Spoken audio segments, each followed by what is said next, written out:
बरोबर आहे. मग ते पोरं काय असं परशासारखी जायची उधळत आणि यायची. त्यांचं रोजचं चालू झालं. आम्ही जागा सोडला नाही. नकोच म्हटलं. आणि 8-9ला लगेच हजेरी. आणि कशाला जातोय मी. होय लांब आहे आपलं का नाही सगळं आवरून सकाळपर्यंत जरा नाश्ता करून येणार. गणपतीच्या मंदिराला पाया पडून येणार. तासगाव तिथंच काय जवळ तिथंच घे. पाया पडायचं जरा फिरायचं इटा नाक्यात ते आणि यायचं. मग ही गडी का लगेच तिकडे यायचं. हुडहुड हुडहुड करत आहे. तुमचं बरं आहे की म्हणतात तुम्ही राहिला. आणि तुम्हाला कोण नको म्हटलं. आणि आमचं बरोबर जेवण यायचं टायमात. 11ला बरोबर जेवण यायचं. जेवायचं झोपायचं. चांगलं जेवण जेवण चपाती भाजी तुमचं चवाळीचं कालवण. आणि कुठलं दररोज पेट्रोलला येऊन जाऊन पेट्रोलला काय घालते सण गारटा कोणाचा. आणि लांब एवढ्या अंधारात जायचं 9ला आणि सकाळपारी 9ला कुठल्या देवानं सांगितलं. जरा जरा आंघोळीचा गारठा लई सुटलाय बाय. तुला सांगायचं गारटा म्हणजे 2 दिवस माळ्याचा पोरगा पहिल्या दिवशी म्हटला मला थंड वाजतच नाही. म्हटलं फरशीवरच लोळायला लागला. जनावर आहेस का काय म्हटलेलं का. मग शिंगाणा अरे कशाला लोळायला लागलायस म्हटलं बाळा.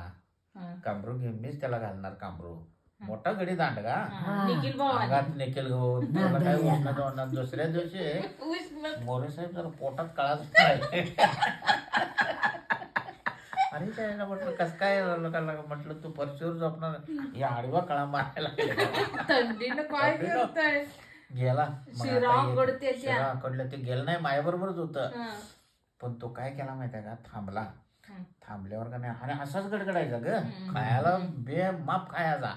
बेमाप खायचा. हे करायचा पाया पडायचा. त्याला पोरं म्हणायची आज शेंगाना लय गड्या तो माणूस जुन्यातलाच म्हणायचे. पाटाचा आंघोळ करून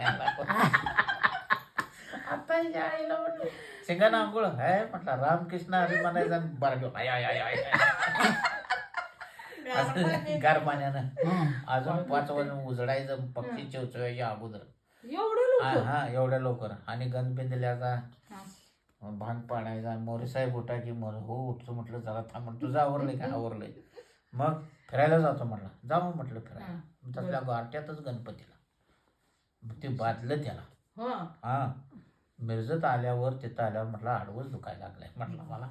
गारटा म्हणजे काय साधा आहे होईल. जरा आंघोळीचं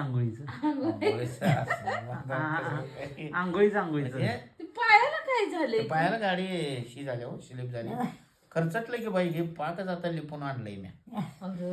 काय करू काय खरकटलं एवढं गडबड करताय. गाडी म्हणजे जरा खर्चटलं एक कळ आहे गोट्या.